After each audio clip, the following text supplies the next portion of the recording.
안녕하세요. 사랑하는 한만교회 성도 여러분. 오늘 사복음서를 주제로 6번째 성경 공부를 인도할 이태진 집사입니다. 이제 사복음서 성경 공부도 2주밖에 안 남았으며 벌써 이번 금요일이 성탄절입니다. 2020년의 마지막 2주를 주님께 기도로 잘 마무리하시며 동시에 2021년을 하나님 뜻 안에서 계획하는 귀한 시간이 되기를 바랍니다. 오늘도 성도님들과 함께 사복음서를 공부하면서 하나님께서 말씀을 통해 주시는 은혜를 함께 나누기를 기도합니다. 자, 사복음서 성경 공부반의 구호가 뭐였죠? 네, 그럼 함께 구호를 외치고 오늘 6번째 성경 공부를 시작하도록 하겠습니다. 쉽게 배우고 열심히 실천하자. 쉽게 배우고 열심히 실천하자. 감사합니다. 자, 저희가 지난 5주 동안 또 저희들 또 성경 공부 사복음서를 주제로 성경 공부를 했고요. 오늘 제 6주차는 이 땅의 구원자로 오신 예수님에 대해서 함께 공부하도록 하겠습니다. 구원자로 오신 예수님을 주제로 저희들 마태복음과 요한복음 말씀을 중점적으로 저희들 보도록 하겠습니다. 그리고 또 구원자 예수님을 오신 또 주제로 저희들 두 가지로 또 소재로 또 함께 공부하도록 하겠는데요. 첫 번째는 구원자 예수님께서 장례를 위해 기름 부음을 받으셨다. 그리고 두 번째는 구원자 예수님께서 최후의 만찬을 베푸셨다. 이 두 가지를 저 오늘 또 배우도록 하겠습니다. 그럼 먼저 구원자 예수님께서 장례를 위해서 기름 부음을 받으심을 함께 공부하도록 하겠습니다. 여기 있는 그림을 보면은 한 여인이 향유 옥합을 깨고 예수님 머리에 기름 부음을 붓는 장면을 또 볼 수가 있습니다. 그런데 주위에 있는 사람들의 그 모습이 그렇게 또 기쁜 또 얼굴로는 아닌 것 같아요. 특히 여기에 있는 이 사람은 마치 손을 들면서 삿대질을 하면서 이 여인에게 뭔가 따지려는 그런 행동을 취하고 있습니다. 오늘 어떤 일이 벌어지고 있는지 저희들 또 성경 공부를 통해서 함께 공부하도록 하겠습니다. 자, 그럼 저희가 성경 공부에 들어가기 전에 또 한 가지 질문으로 시작하도록 하겠습니다. 삶의 어떤 영역에서 성도님께서는 관대하다고 느끼시나요? 그리고 성도님들을 관대하게 만드는 것은 무엇인가요? 저희가 두 가지 또 예를 들어서 한번 이 질문을 또 답해 보도록 하겠습니다. 첫 번째, 부모가 자녀에게 무엇이든 아낌없이 베풀고자 하는 그런 관대함을 볼 수가 있습니다. 자녀를 향한 사랑이 바로 부모의 관대함의 동기인 경우입니다. 또한 다른 환경을 보면은 사랑하는 연인 사이에도 또 관대함은 끝이 없어 보입니다. 이처럼 사랑이 우리 자신을 관대하게 만든다는 것을 저희가 또 알 수가 있습니다. 자, 이번 세션에서는요, 한 여인으로부터 기름 부음을 받으셨던 예수님의 이야기를 통해서 그 여인의 관대함과 또한 동시에 가롯 유다의 탐욕 사이의 대조를 함께 공부하도록 할 것입니다. 그리고 또 두 사람이 예수님께 보인 반응은 삶의 모든 부분에서 예수님께 우선순위를 두고 그분께 영광을 돌려야 한다는 것을 또한 저희가 또 배우게 될 것입니다. 또 마지막으로 그들의 그 분명한 그 극명한 차이를 보면서 우리는 우리의 마음의 중심을 잘 살펴서 예배라는 그런 비주얼한 그런 행위를 통해서 우리가 헌신을 표현해야 한다는 그런 사실 또한 함께 배우도록 하겠습니다. 자, 첫 번째, 마리아는 예수님의 죽음과 장례를 예비했습니다. 저희가 마태복음 26장 6절에서 7절 말씀을 함께 봉독하도록 하겠습니다. 예수께서 베나니 나병 환자 시몬의 집에 계실 때 한 여자가 매우 귀한 향유 한 옥합을 가지고 나와서 식사하시는 예수의 머리에 부으니, 자, 한 여인이 예수님께 향유를 부은 이 사건은요, 예수님께서 어린 나귀를 타고 예루살렘으로 입성하신 그 종료주일 전 토요일 밤에 일어났습니다. 근데 저희들이 이 장면을 봤을 때 사실 어렵 이해하기 어려울 수도 있을 것 같아요. 왜냐하면은 어떤 사람이 몰래 살금살금 내 뒤로 다가와서 종려의 뜬수로 머리 위에 향수를 병째 이렇게 붓는다고 그러면은 글쎄요. 그 사람에 대한 나에 대한 그런 존경심을 표현받았다고 보기에는 보는 대신에 저 같은 경우에는 어떻게 보면 좀 창피함과 굴욕감을 또 느끼게 될 수도 있다고 그렇게 생각됩니다. 하지만 우리는 이 당시에 그 유대인들, 이스라엘 그런 사회적 관습을 고려해서 우리가 이 장면을 이해해야만 합니다. 예수님 당시 그리고 우리가 성경에서 보면은 기름 부음은 다양한 목적으로 사용되었습니다. 저희가 오늘은 세 가지 큰 그러한 기름 부음의 목적을 함께 공부하도록 하겠습니다. 첫 번째 기름 부음의 목적은요. 손님을 대접하는 관례였으며 또한 환영 절차 가운데 하나였습니다. 예를 들어서 손님이 오면은 유대인들은 먼저 손과 발을 씻을 물을 내어서 씻게 했으며 그 다음에 볼을 맞대는 인사를 했습니다.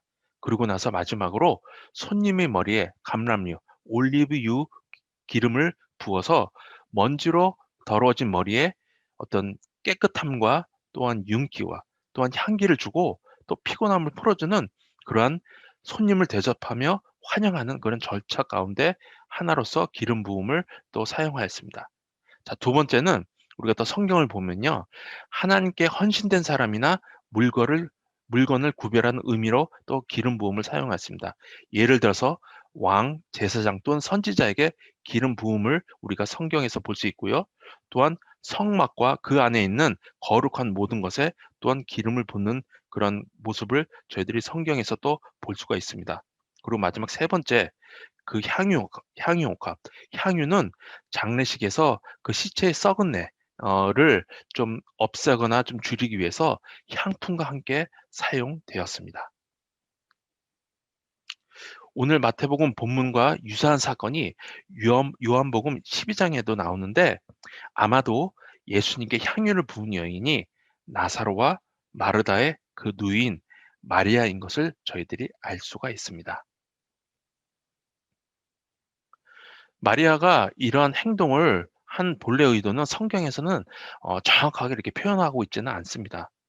그래서 그녀가 예수님이 그리스도 곧 하나님의 기름 부음을 받은 자이심을 믿었기에 그런 행동을 한지 잘 모르겠어요. 그런 행동을 알고 그렇게 한 것인지 또는 그녀가 복음서에서 예수님께서 죽음을 해치고 나아가 하는 그런 메시아로서의 사명을 진정으로 이해한 첫 번째 인물이었을까 하는 그런 질문도 저희들이 더 던질 수가 있죠. 어쨌든 그녀의 그 마리아의 의도가 어쨌든 간에 예수님은 그녀의 행동이 현재를 넘어서 미래로 뻗어 있음을 또 분명히 보셨습니다. 그리고 마리아는 본인이 알든 모르든 간에 이 단순하고 장엄한 행동으로 이제 다가오는 예수님의 장례를 준비했던 것입니다. 자, 두 번째, 예수님은 이러한 마리아의 행동을 칭찬하셨습니다. 저희가 마태복음 26장 8절에서 10절 말씀을 함께 봉독하도록 하겠습니다. 제자들이 보고 분개하여 이르되 무슨 의도로 이것을 허비하느냐? 이것을 비싼 값에 팔아 가난한 자들에게 줄 수 있었겠도다 하거늘 예수께서 아시고 그들에게 이르시되 너희가 어찌하여 이 여자를 괴롭게 하느냐? 그가 내게 좋은 일을 하였느니라. 아멘. 이 8절에서 보면요. 제자들의 그 질문은 그들의 관점을 그대로 적나라하게 보여주고 있습니다. 그 제자들이 보기에는요. 그 마리아가 예수님의 머리에 그렇게 비싼 향유를 병째로 부여할 필요가 없었다고 그렇게 생각했던 것입니다. 또한 그 제자들은요. 한 여인의 이러한 헌신된 행동에 들어있는 그런 의미를 놓쳤고요. 그리고 그녀의 선물이 그냥 허비되었다고만 그렇게 믿고 있었습니다. 많은 성도님들이 이미 아시겠지만 이 향유는 이 마리아가 사용한 이 향유는요. 무척 고가의 선물이었습니다. 마태복음과 요한복음에서 마가와 요한은 그것이 대략 300데나리온 정도의 비싼 향유였다고 그렇게 얘기하고 있습니다. 그래서 1데나리온이 대략 하루 임금과 비슷하다는 것을 우리가 생각해 보면은 거의 1년치 봉급에 가까운 그런 값입니다. 또한 당시에 어, 이스라엘에서 여자들은 일반적으로 그만한 돈을 버는 직업을 가질 수 없었다는 것을 또한 우리가 고려해 보면요. 어쩌면 이 마리아가 정말 평생 저축한 것을 예수님께 그 순간에 바쳤다고 또 우리가 상상해 볼 수도 있습니다. 자, 마리아는 그러한 헌신의 대가, 평생 자기가 모은 그런 돈으로 갖고 있던 그런 향유 옥합을 예수님의 머리에 부은 그 헌신의 대가로 제자들로부터 경멸과 비난을 받아야만 했습니다.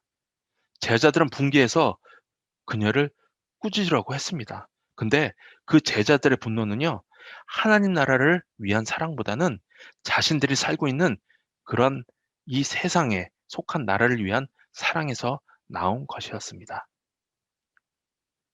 그리고 마침내 예수님께서는 말씀하십니다.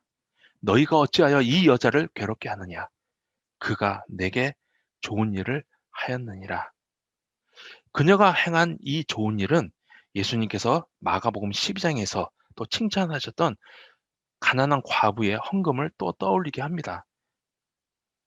성도님께서 또 잘 아시겠지만 여기서 나오는 마리아의 그 향유옥합과 또 마가복음 12장에서 나오는 그 가난한 과부의 헌금은 그 실제 가격은 정말 하늘과 땅 차이였어요. 하지만 진심 어린 헌신이라는 공통 분모가 있습니다. 즉, 헌신은요, 그 개별 가치가 아닌 그 드리는 사람의 동기와 의도로 그 값어치가 매겨진다는 것을 우리에게 보여주고 있습니다. 자, 저희가 또 마태복음 26장 11절에서 13절 말씀을 함께 봉독하도록 하겠습니다. 가난한 자들은 항상 너희와 함께 있거니와 나는 항상 함께 있지 아니하리라. 이 여자가 내 몸에 이 향유를 부은 것은 내 장례를 위하여 함이니라. 내가 진실로 너희에게 이르노니 온 천하에 어디서든지 이 복음이 전파되는 곳에서는 이 여자가 행한 일도 말하여 그를 기억하리라 하시니라. 아멘. 자, 예수님께서 11절에서요. 가난한 자들은 항상 너희와 함께 있거니와 나는 항상 함께 있지 아니하리라. 저희가 성경을 보면요. 가난한 자들을 도우려는 열정은 아주 귀중한 것입니다.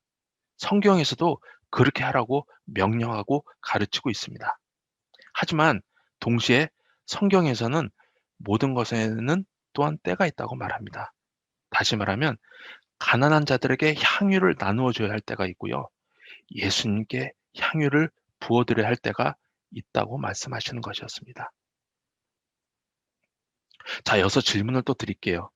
실제로 이 마태복음에서 이 일이 일어나고 있는데 마리아 당사자의 기분은 어땠을까요? 그녀가 예수님께 정말 값진 헌물로 헌신을 했지만 제자들한테 또한 그 주위에 있던 사람들에게 당한 굴욕과 수치를 어떻게 받아들였을까요? 마리아는 예수님의 죽음을 미리 예견하거나 메시아에 대한 그런 기름 부음을 의도하고 예수님께 향유를 부었을 것 같지는 않습니다. 대신에 예수님을 사랑하는 마음으로 귀한 손님으로 맞이하며 값비싼 향유로 극진히 섬겼을 가능성이 더 높습니다. 또한 예수님께서 마리아가 예수님의 장례를 위한 좋은 일이라고 말씀하셨을 때도 마리아는 그런 예수님의 말씀의 뜻이 무엇인지 정확히 몰랐을 가능성이 더 높습니다. 하지만 예수님께서 그때 말씀하신 대로 실제로 예수님께서 십자가에 죽으셨을 때 마리아는 예수님이 그때 하셨던 그 말씀이 이 의미였구나 하고 놀랐을 가능성도 있습니다. 또는 그때서야 마리아는 주님의 뜻을 깨닫고 그 벅차오르는 그런 뜨거운 감정을 느꼈을지도 모릅니다.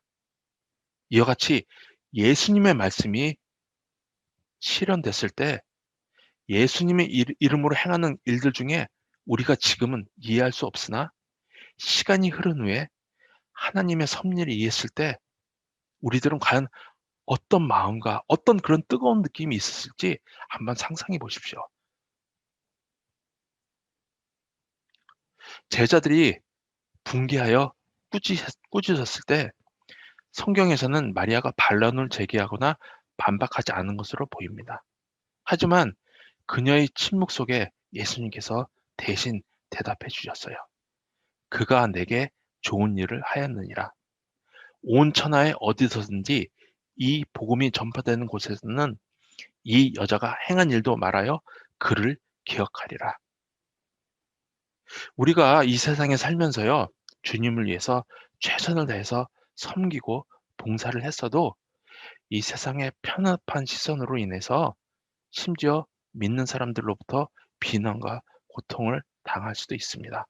그리고 억울하고 불같은 마음으로 자신을 변화하고 싶은 마음이 들 때도 있습니다. 하지만 오늘 말씀처럼요, 때로는 우리의 침묵이 하나님께서 대신 말씀해 주시는 그런 기회가 될 수도 있다는 것을 저희가 또 오늘 배우게 됩니다. 자, 세 번째, 가롯 유다는요, 이미 예수님을 은 30에 팔려고 계획했었습니다. 저희가 마태복음 26장 14절에서 16절 말씀을 함께 봉독하도록 하겠습니다.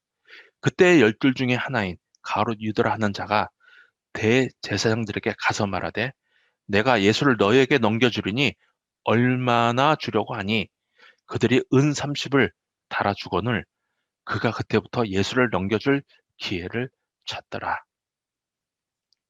자, 마태복음의 저자인 마태는 마리아가 예수님께 향유 옥합을 부은 이야기에서 곧바로 가롯 유다의 배반하는 그 이야기로 옮겨갑니다.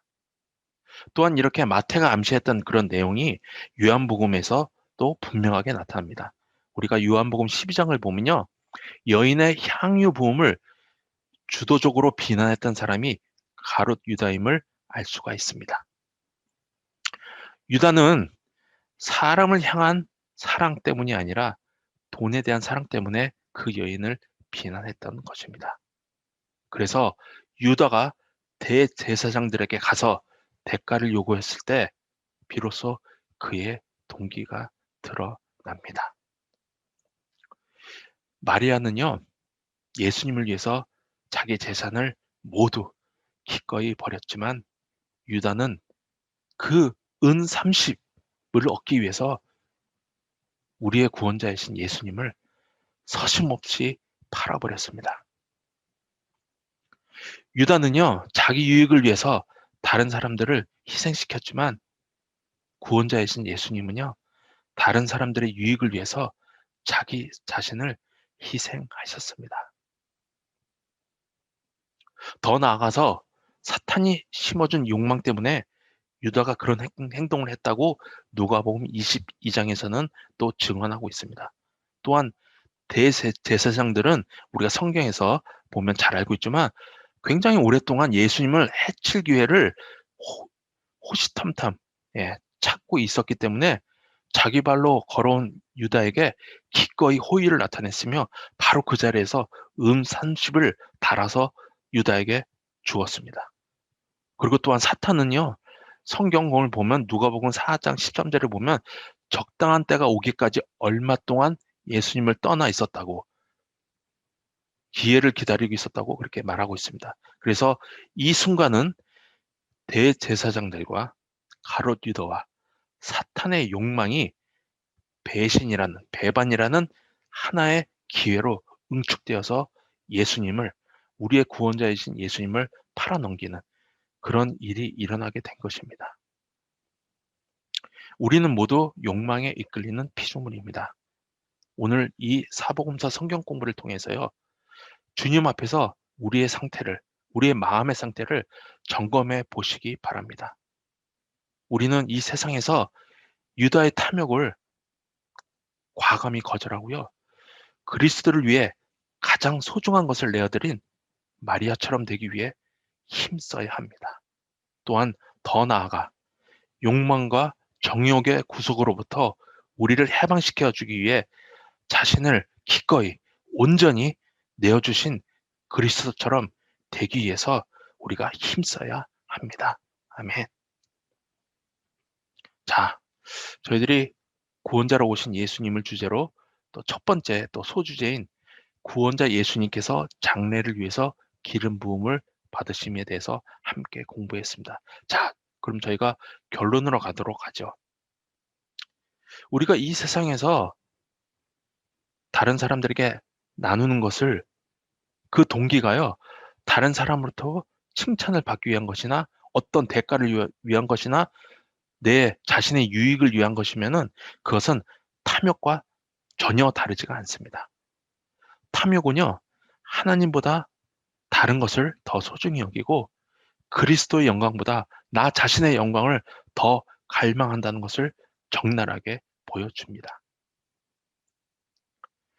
관대함과 탐욕으로 우리들의 마음이 뒤죽박죽 복잡해질 때조차 성령님의 판단하시는 능력이 우리로 하여금 회개하게 하고요, 하나님께 영광을 들리게 합니다.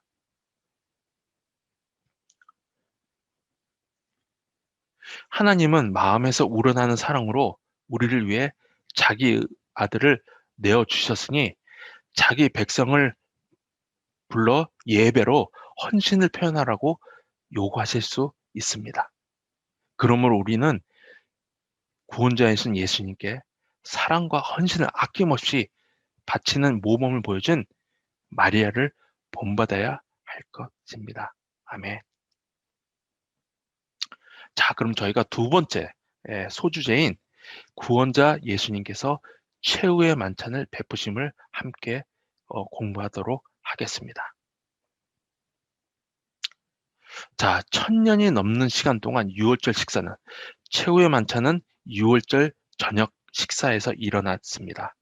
이와 같이 1000년이 넘는 시간 동안 유월절 식사는요, 자기 백성을 이집트에서 구하신 하나님의 구원을 셀레브레이션하는 그런 것이었습니다. 하지만 예수님은 세상 죄를 위해 앞으로 십자가에 달리실 일과 자신의 이 세상에 오신 그 정체성에 비추어서 유월절 식사를 재해석하셨습니다. 즉, 새 언약의 희생을 돌아보시고 동시에 장차 다가올 하나님 나라에 대한 그런 거룩한 기대를 암시할 수 있는 그런 셀 수 없이 많은 성찬의 원래 그런 모습을 권위와 겸손으로 보여주신 것입니다. 자, 이 새 언약과 희생, 그리고 권위와 겸손으로 보여주신 것을 저희가 함께 공부하도록 하겠습니다. 첫 번째, 최후의 만찬은 섬김의 만찬입니다. 자, 요한복음 13장 1절에서 15절 말씀이 좀 길지만 저희가 함께 봉독하도록 하겠습니다. 유월절 전에 예수께서 자기가 세상을 떠나 아버지께로 돌아가실 때가 이른 줄 아시고 세상에 있는 자기 사람들을 사랑하시되 끝까지 사랑하시니라. 마귀가 벌써 시몬의 아들 가롯 유다의 마음에 예수를 팔려는 생각을 넣었더라. 저녁 먹는 중 예수는 아버지께서 모든 것을 자기 손에 맡기신 것과 또 자기가 하나님께로부터 오셨다가 하나님께로 돌아가실 것을 아시고 저녁 잡수시던 자리에서 일어나 겉옷을 벗고 수건을 가져다가 허리에 두르시고 이에 대야에 물을 떠서 제자들의 발을 씻으시고 그 두르신 수건으로 닦기를 시작하여 시몬 베드로에게 이르시니 베드로가 이르되 주여 주께서 내 발을 씻으시나이까. 예수께서 대답하여 이르시되 내가 하는 것을 네가 지금 알지 못하나 이후에는 알리라.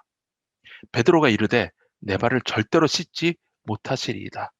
예수께서 대답하시되 내가 너를 씻어주지 아니하면 네가 나와 상관이 없느니라. 시몬 베드로가 이르되 주여 내 발뿐 아니라 손과 머리도 씻어 주옵소서.